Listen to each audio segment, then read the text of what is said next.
Today is September 18th, 2021. Abhayagiri Monastery. And time keeps rolling on and on and on like a wheel. That's the Kala chakra, the wheel of time. It never stops, just keeps turning. The Dhamma wheel is turned by a Sammasambuddha, fully enlightened Buddha, turns the Dhamma wheel. And then at the end of the Buddha's dispensation, at some point, when the teachings eventually die out, then that wheel stops. But then the Kala chakra, the wheel of time, never stops. It just keeps rolling on, and just the dirge of impermanence. And thinking about various things, kind of reflecting on what to talk about this evening. And then just after the meditation, I got a message that our friend Liam and his mom, they were in a pretty bad car accident just now. And so he's pretty much in shock, but sending me pictures of his car and himself, and he's okay, but it sounds like his mom maybe isn't okay. So we'll keep her in our thoughts. And they just now arrived at the hospital, so I'll have more updates after this talk. I'll check messages and see where they're at. So these various people we're connected with, it's like you never know when something is going to happen. Things seem okay for a while, and then impermanence is just always there. And when things like this happen, it just makes everything else, all the little opinions and political views and little they're all little things. Those are all little things.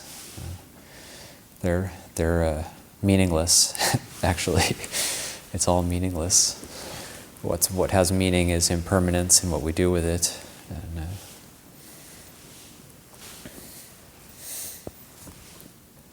because death is always right around the corner, and this is very real. This is the Dhamma. The Dhamma is very alive, and the Buddha is pointing these things out to us, and this is all there in the teaching. So whether we're having a good or a bad day, or we feel happy or we feel sad, those are all little things, but the big things are aging, death. What do we do with that?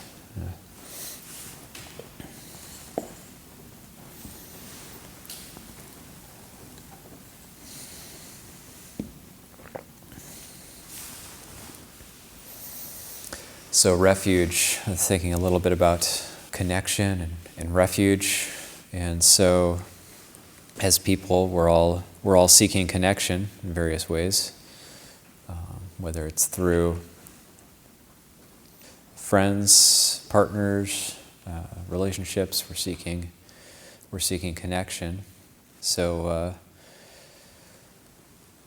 this is something that's highlighted during this pandemic period in history. A lot of people asking about loneliness, dealing with things like loneliness or fear. So loneliness is an interesting contemplation, because that's where we feel a lack of connection.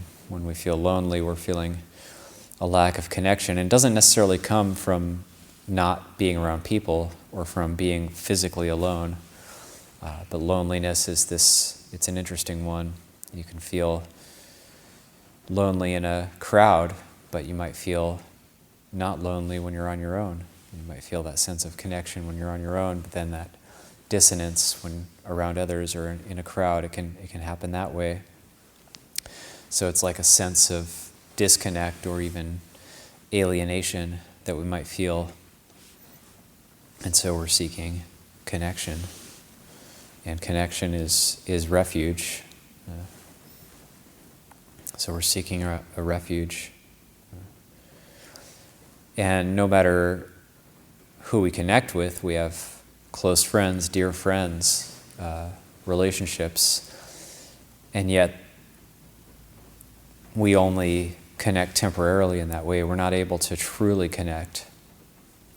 And so the Buddha's pointing us back to connecting with ourselves and connecting with the Dhamma and seeing the Dhamma, and then that phrase, that atahi atano nato, there's make yourself a refuge. There's no other refuge other than yourself, oneself. So we're with ourselves all the time, and we might feel that sense of dissatisfaction or disconnect, so then we look outside, we look somewhere for some sort of connection,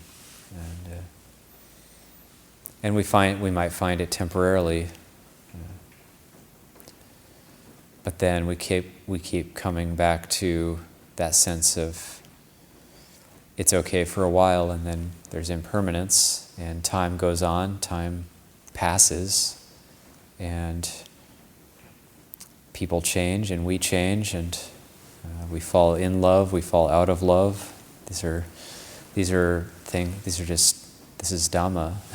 It's just a natural part of life. So where is that connection? Where is that true refuge? It's worth considering, worth thinking about. Sometimes that's what brings us to the monastery. Okay, well maybe there's something there. Various reasons why we might come to the monastery. It might be through seeking that sense of connection, maybe on a deeper level, seeking spiritual community, seeking spiritual friends, looking for those types of connections. But ultimately, what we're pointing to when we come to the monastery is actually what this place is for connecting with ourselves. So this is what Luangpo Cha called our real home. Our real home. This is what we want to go home. There's the 3 types of home. I'm not sure where this is in the suttas. It might even be Dhammapada commentary. But there's the 3 types of homes, 3 types of shelters. There's what we call one night's shelter.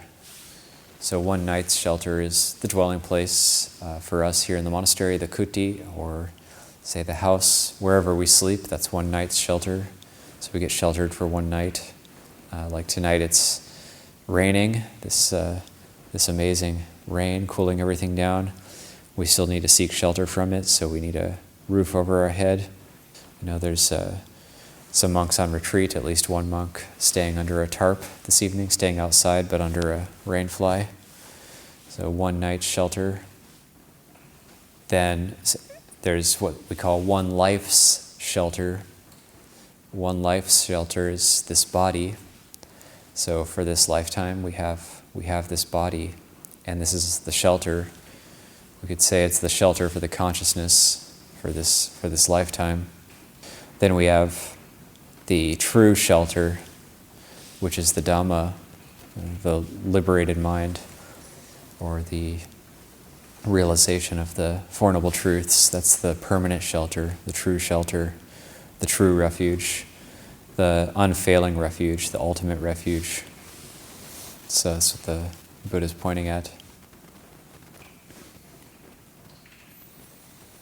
So that's really what's important, looking at these different types of shelter and what do they mean. It's worth considering it.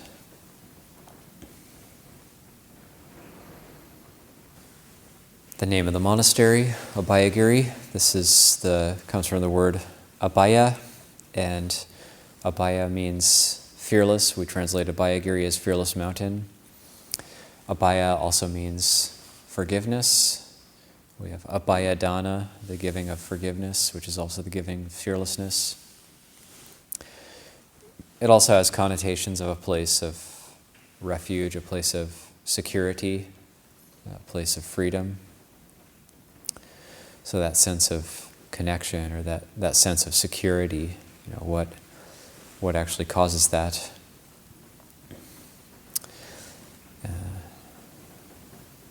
might feel temporarily secure, we feel good while we're meditating, but then the moment something unpleasant happens, then there's that lack of security.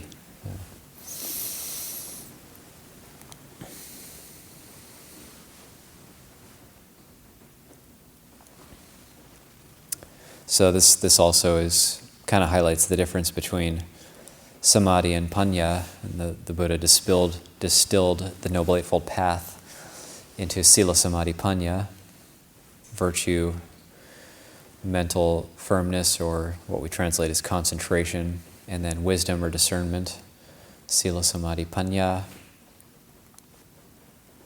And so with say, mental firmness or mental collectedness, we might have a sense of happiness or stability, a sense of shelter. But then when we're not meditating, then how does that carry over? And there's a story of Longpo Cha. His attendant monk at the time was a monk that isn't that well known. He lives in a monastery in France. His name is Ajahn Ñāṇiko, and he's from Laos. And so he had a natural proclivity towards samadhi. He could easily absorb into samadhi, immediately forget the world, absorb into samadhi, very deep samadhi. And so he was Ajahn Chah's attendant, and it's a story I keep coming back to just because it highlights the need for discernment actually in the practice. And so Ajahn Chah would receive people for many hours of the day. He was known to receive people under his kuti, and there would be sometimes lines of people waiting to talk with Longpo Cha, and he would patiently and put his heart into receiving everybody, receiving each individual and meeting them where they're at. And the attendant monk, or what we call the upatak, would sit next to Longpo Cha and attend to any of his needs, or just sit there and be present. So Ajahn Chah would be talking, teaching, and this monk, Ajahn Ñāṇiko, he would, he's talking for a while, he's going to samadhi, just kind of forget about it and, blot things out, go into an absorption where there might not be a sense of time passing, so very, very pleasant. So anytime he'd start going into absorption, Ajahn Chah would, hey, go do that, or something, or go get me some water, or he'd tap him with a stick, take him out of it. So he has to be present for, the interactions, what's happening. He started getting really averse to this. He's like, I think I'm going to leave Wat Pah Pong. So after some time, he went to Longpo Cha and said, I think I'm gonna leave. I'm gonna go to a cave where I can just meditate all the time. Because with that natural ability in samadhi, you could easily just absorb into samadhi all day and be perfectly happy. And some people do have this ability. It's kind of rare these days, but it does happen. And so Ajahn Chah said, that's fine if you want to. You have the choice. You can go to your cave and be happy while you're meditating, or you can stay with me and learn how to be happy all the time, whether you're meditating or not. And so he said, okay, I'll just stay. So he stayed. So it's, he knew Longpo Cha was speaking the truth. It's like he couldn't deny that. But it's hard. It's hard. The practice is, we have this idea or this inkling that yes, that's the true refuge, that wisdom, that discernment, that's what we're aiming for. And it's like, it's the habits and the tendencies, we just keep getting stuck over and over and over again. It's like there's we might think we could just practice really, really hard for a short period of time and be done with it.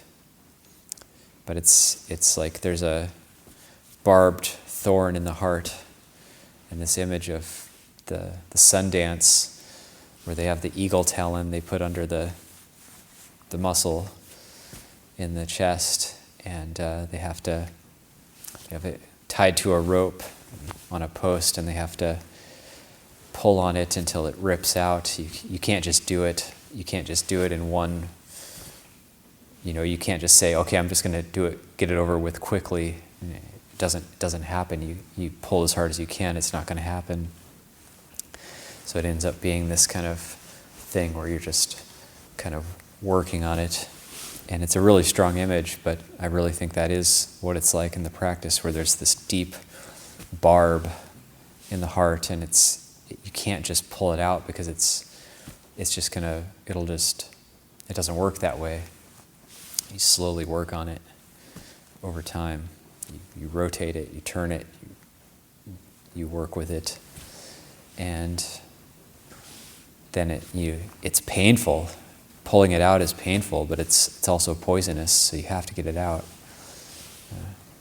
So there is that pain involved in getting that barb out of the heart, but it's necessary.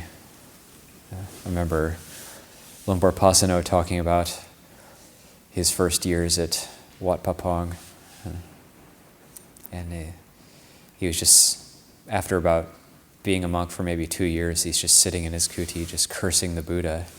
Just like, why did you... It's like the Buddha reins us in with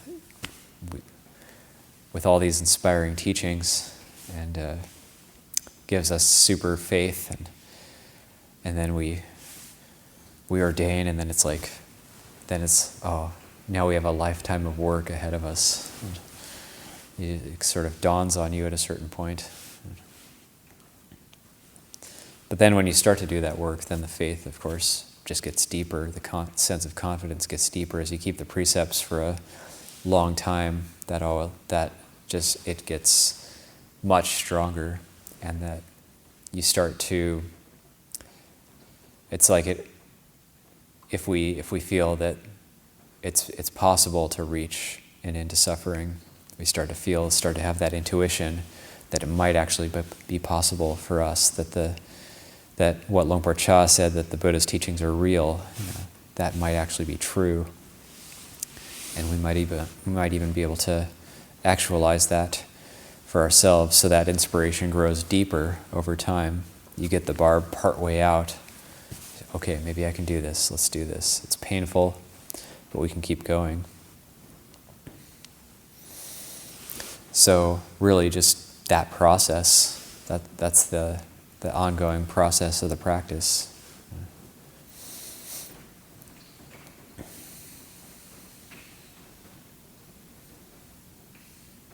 One way we know we're progressing, this question would get asked of Lumpur Pasano a lot, so however many hundreds or even thousands of tea times I sat in with Lumpur Pasano over the past years.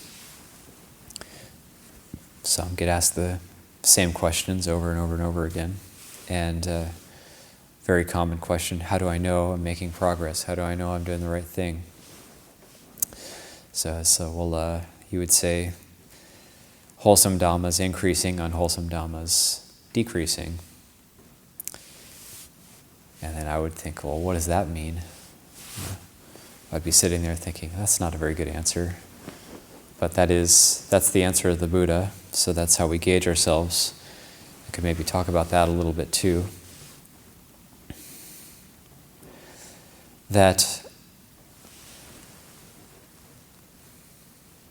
when there's one of the fixed rules of the Dhamma, so the Dhamma isn't just like some vague, nebulous thing that you that's just unclear. It's not like that. The Dhamma is very exact and very precise, but at the same time, it's hard to put into words. But one of the fixed normalities of the Dhamma, what we call the Dhamma Niyamata, is the law of Kamma, or karma, more familiar with the word karma in Sanskrit, Kamma. in Pali. That this is one of the key insights of the Buddha on the night of the awakening. So insight into Kamma is indispensable, and say for the liberation of the heart, that insight into Kamma is very necessary. So the fixed law of Kamma in terms of if there's a wholesome action, wholesome intentional action of body, speech, and mind, and there's unwholesome intentional action of body, speech, and mind. And so if there's a unwholesome action, intentional action, body, speech, or mind, it can't result in happiness. That particular action can't result in happiness. It can only result in suffering. It's impossible that it could result in anything other than suffering. So there's that link between unwholesome, unskillful intentions and suffering. And in a wholesome intentional action by body, speech, and mind can't possibly result in suffering. It can only result in happiness. So that's a fixed law of Kamma, the fixed law of the Dhamma. Even if we want it to result in suffering, it won't, because it's a wholesome action. It can't result in suffering, so it can only result in happiness. Of course, there's different gradations of those. There's mixed. There's mixed where we might have one intention and quickly have another intention with mixed results. But as a contemplation, as a fixed law of the Dhamma, unwholesome intentional actions of body, speech, and mind can only result in suffering.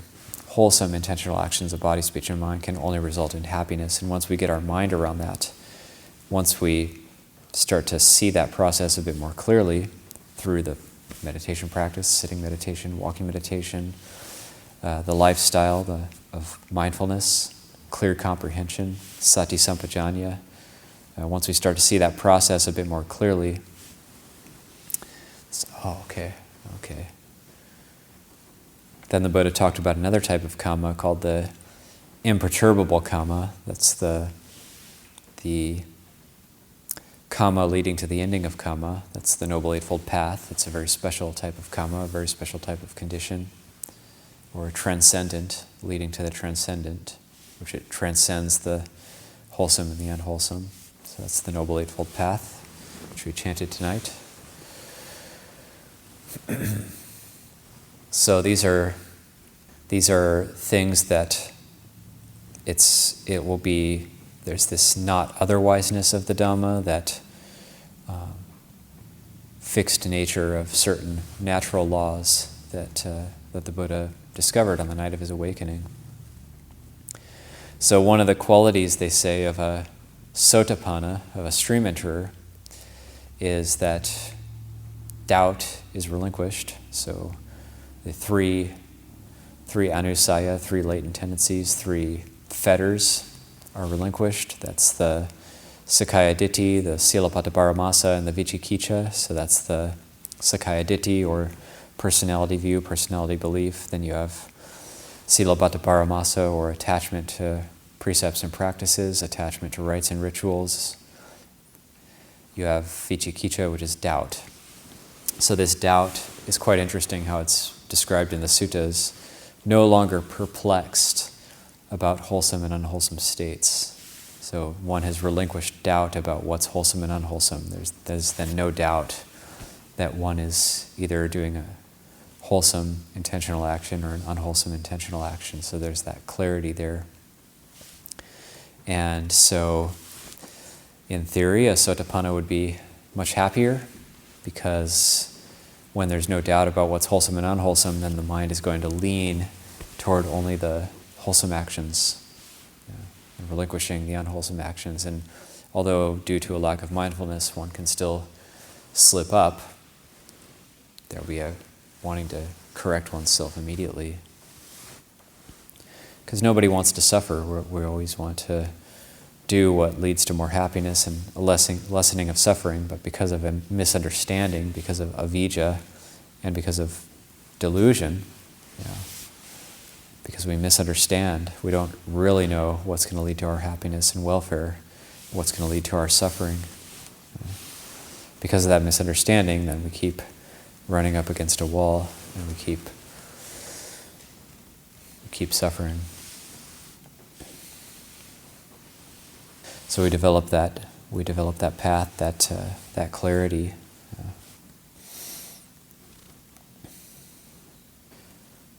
Everybody wants to be free of suffering, and everybody wants happiness.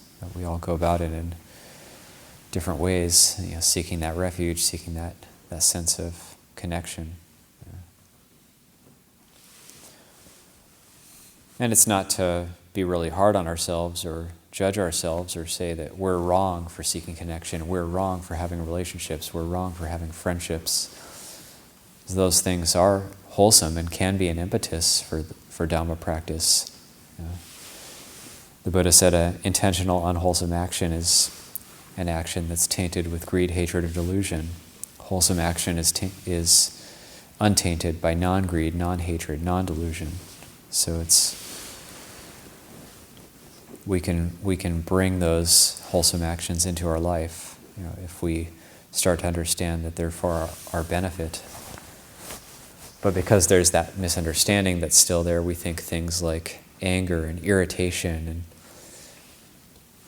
selfishness, we think those things are for our benefit, but they're not. They're actually leading to our suffering. So there's non-greed, non-anger, non-delusion, non-selfishness.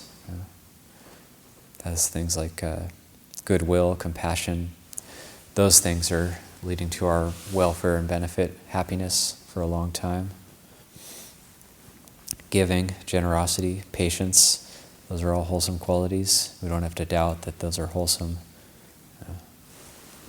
The intention of helping out, we cultivate that in the monastery. We cultivate that intention of helping out, giving a hand, kind speech, gentle speech, true speech.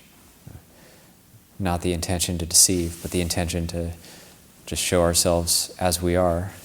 Those are wholesome, so we don't have to doubt that.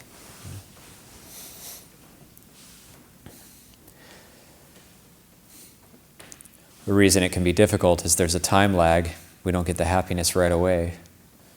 If we do an unwholesome act, we don't get the suffering right away. It might seem like, yeah, we told that person, out of anger, got what we wanted, but it'll come back to bite us later.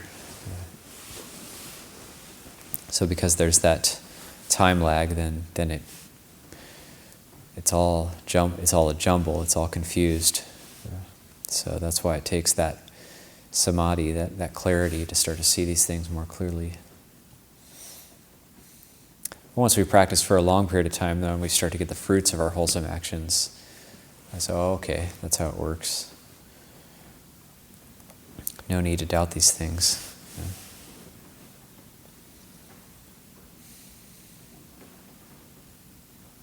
So that's just a little bit putting in a plug for cultivating the wholesome, relinquishing the unwholesome, looking for that true refuge, Four Noble Truths, and as time goes on, asking ourselves, how can we best use our time, and treading carefully, moving slowly, moving forward carefully, not getting caught in that sense of self-criticism, self-judgment. Say, okay, we're already in a good place. We're already practicing. That sense of self-criticism, self-judgment, that's an unwholesome mental action directed toward ourselves. So that's going to lead to suffering. So it's like, okay, kind of coaxing ourselves, like, okay, you're doing all right. You're in a good place. You're in the monastery. Just that's dana, helping in the kitchen, helping with the forestry work, going back to the kuti, doing some sitting meditation, doing some walking meditation. These are very wholesome activities, so we don't have to doubt that that's a good thing. So these are a few thoughts as time goes on, and I'll leave it there for this evening.